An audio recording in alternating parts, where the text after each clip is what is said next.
आप सभी को, मेरा नाम सृजन सुभाष है। मेरे YouTube चैनल ऑफिशियल स्टडी पे आप सबों का बहुत बहुत स्वागत है।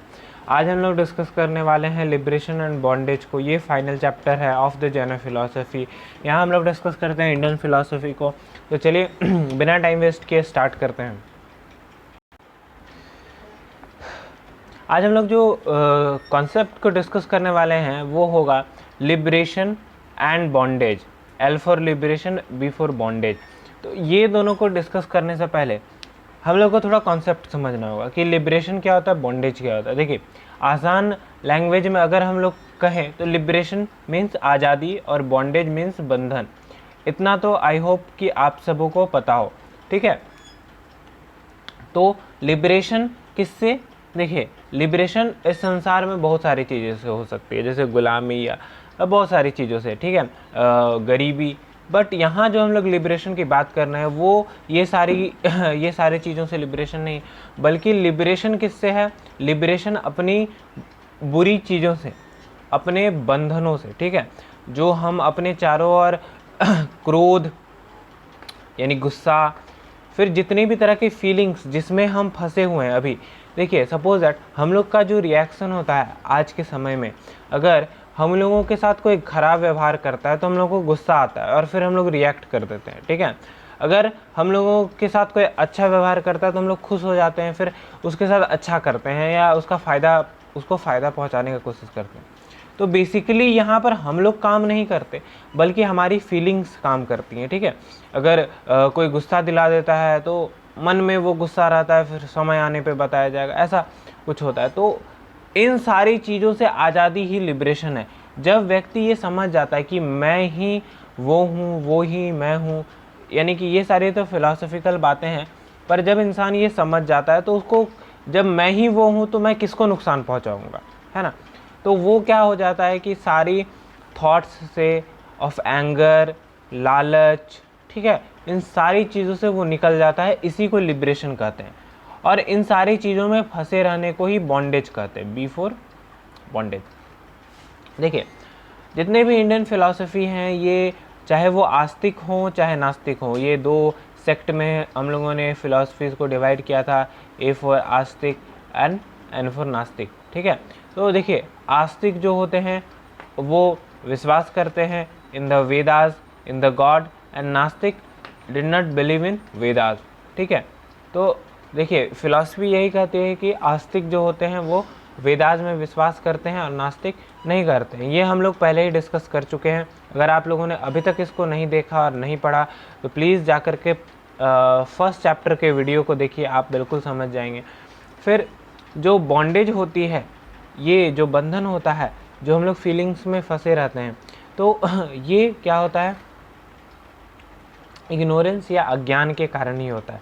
देखिए, जब व्यक्ति को नॉलेज हो जाता है, सपोज दैट ये जब तक आप बच्चे रहते हैं, जब तक आपके पास ज्ञान नहीं होता, तब तक आप गुस्सा करते हैं दूसरे पर, छोटी छोटी बातों पर गुस्सा करते हैं। पर जैसे जैसे ज्ञान होता जाता है आपको, जैसे जैसे नॉलेज होता जाता है, ठीक है, तो फिर आप क्या समझ जाते हैं, अरे गुस्सा करके क्या, अल्टीमेटली तो हम ही को नुकसान होता है। गुस्सा करने से किसी को भी अल्टीमेटली उसी को नुकसान होता है। तो जब ये ज्ञान व्यक्ति तक पहुंच जाता है तो उसका इग्नोरेंस या अज्ञान जो होता है वो ख़त्म हो जाता है, ठीक है। इसीलिए कहा गया है कि बॉन्डेज जो होता है वो किसके चलते होता है? तो वो होता है अज्ञान के कारण। तो अज्ञान जब तक है तब तक बॉन्डेज है। और ये अज्ञान केवल ऐसा नहीं कि बुद्धि के तौर पर होता है, यानी कि जो कॉमन सेंस इसके लेवल का ही नहीं होता, बल्कि साइकोलॉजिकल और स्पिरिचुअल, यानी कि आध्यात्मिक अंधकार भी होता है, ठीक है।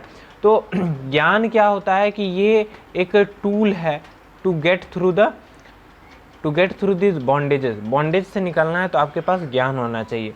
जब तक आपके पास ये ज्ञान नहीं होगा कि अगर मैं किसी पर गुस्सा करता हूँ तो अल्टीमेटली मेरी ही छवि को नुकसान पहुँचती है या मेरी ही एनर्जी खर्च होती है, तब तक आप गुस्सा करते रहेंगे, तब तक आप अज्ञान में फंसे रहेंगे। इसीलिए ज्ञान बहुत ज़रूरी है, नॉलेज बहुत ज़रूरी है to get through this bondages. और देखिए, फिर ये भी कहा जाता है कि जब तक हम लोग जन्म ले रहे हैं इस धरती पर और इस धरती के दुखों को भोग रहे हैं, तब तक हम लोग बॉन्डेज में हैं। और जब हम लोगों का ये जन्म लेना मरना ख़त्म हो जाता है और हम लोग पूर्ण शांति में हम लोग अमर हो जाते हैं, तो ही उसी को मोक्ष कहते हैं, ठीक है।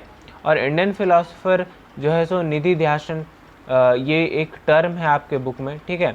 तो निधि ध्यासन को साधन कहा है मोक्ष का। तो निधि ध्यासन क्या होता है? तो देखिए, निधि ध्यासन ये है कांस्टेंट, यानी कि लगातार practice of the accepted laws. जितने भी लॉ किसी भी सेक्ट के, जैन के अपने लॉ होंगे, हिंदूज के अपने लॉ होंगे, बौद्ध के अलग लॉ होंगे, तो जितने भी तरह के अपने लॉ हैं। देखिए यहाँ पर इस्लामिक फ़िलासफ़ी इसीलिए नहीं क्योंकि उसका ओरिजिन इंडिया में नहीं है, ठीक है। तो केवल जैन, बुद्धिस्ट और जितने भी न्याय वैशेषिका हैं, जो भी इंडियन में, जिसका भी ओरिजिन इंडिया में है, उसी का हम लोग बात कर रहे हैं। तो ये जो भी कुछ लॉज जैन में हो चाहे बुद्धिस्ट में हो, ये जो भी परमिटेड हैं, वही लॉ को लगातार फॉलो करना, इसी को निधि ध्यासन कहा जाता है। तो इस चीज़ को याद रखिएगा। तो चलिए, मोक्ष जो है, तो देखिए मैं बिल्कुल आपके टेक्स्ट बुक के हिसाब से चल रहा हूँ। मोक्ष आपके टेक्स्ट बुक में बताने से पहले बॉन्डेज के 2 पॉइंट्स बताए गए हैं, तो वो मैं डिस्कस कर रहा हूँ, ठीक है। तो देखिए, बॉन्डेज जो है जैन फिलॉसफी के अनुसार क्या है, मैंने पहले ही बताया था कि जो सोल है, ये हमारा सोल है, ठीक है। तो इसमें जो है कर्मा पार्टिकल्स चिपक जाते हैं और इसमें फिर स्त्रवा भी बन जाता है। स्त्रवा हम लोग पढ़ चुके हैं, the channels through which Karma particles inflow. तो इससे क्या होता है, जो आत्मा होता है वो उसका फॉर्म चेंज हो जाता है, बिगड़ जाता है। और ये जो है क्या करता है कि आत्मा जो शांत रहता है उसमें डिस्टर्बेंस पैदा कर देता है। इसी को हम लोग बॉन्डेज कहते हैं, ठीक है।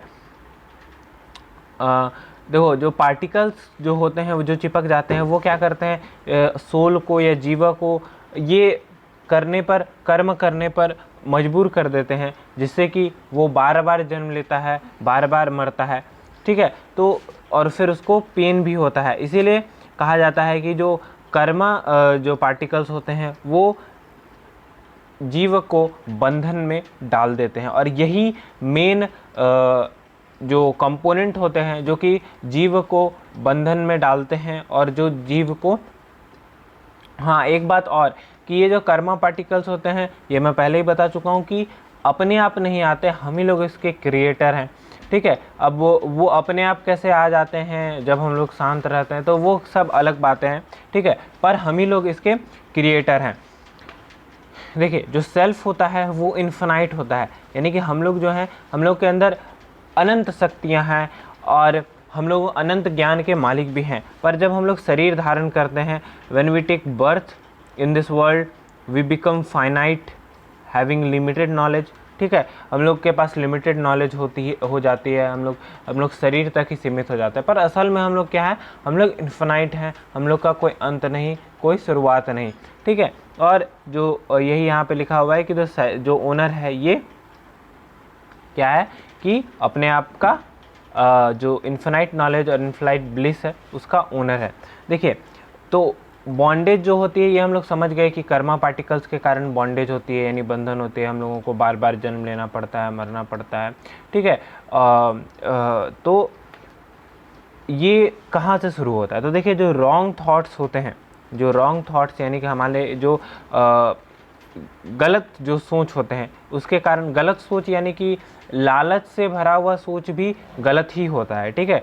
तो ये इस तरह के जितने भी रॉन्ग थॉट्स होते हैं वो बॉन्डेज के कारण होते हैं। तो कैसे? तो सपोज दैट ये एक आत्मा है, ये आपका शरीर या आपका मन से जो बुरे थॉट्स निकले उसके पार्टिकल्स इसमें एंटर करेंगे और ये स्त्रवा बनाएंगे ऑफ, इसको बोलेंगे भाव स्त्रव। चूँकि ये भावनात्मक कर्मों से बना है, इसीलिए इसको भाव स्त्रव बोलेंगे। तो जब ये कर्मा पार्टिकल्स यहाँ एंटर करेंगे थ्रू दिस भाव स्त्रवस, तो भाव आएगा और फिर हम लोग कर्म करेंगे, तो कर्म पार्टिकल्स फिर एंटर करेंगे और द्रव्य स्त्रव का निर्माण होगा, ठीक है। तो स्त्रव के बनने से क्या होगा, जो original form of the soul होगा, सपोज दैट ये सोल है, ठीक है, तो इसका ओरिजिनल फॉर्म पूरा बिगड़ जाएगा। सॉरी, पिक्चर ख़राब हो गया, मैं फिर से बता दे रहा हूँ। देखिए ये एक सोल है, ठीक है, कर्मा पार्टिकल्स आए, ठीक है, इससे स्त्रव बना आपका, ठीक है।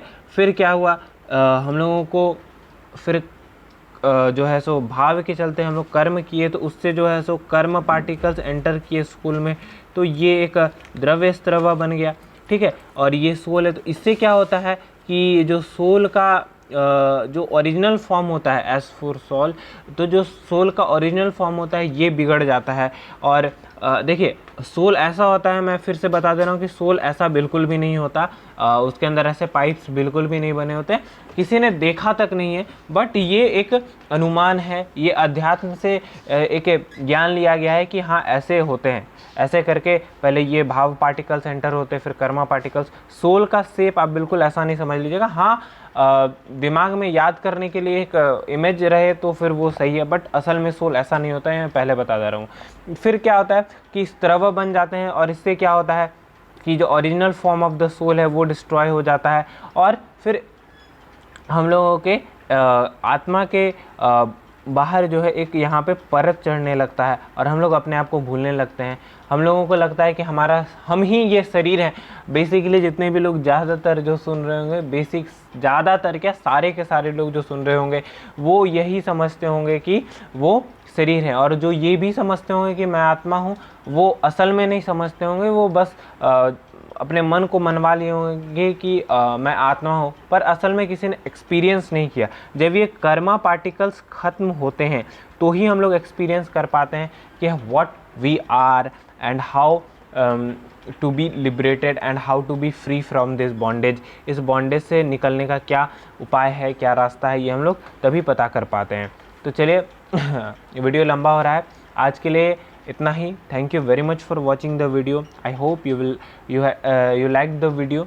If you like it, please share it. And in the next part we'll discuss about liberation, मोक्ष जो होता है, जो मेन टॉपिक है हमारा, इसको हम लोग डिस्कस करेंगे।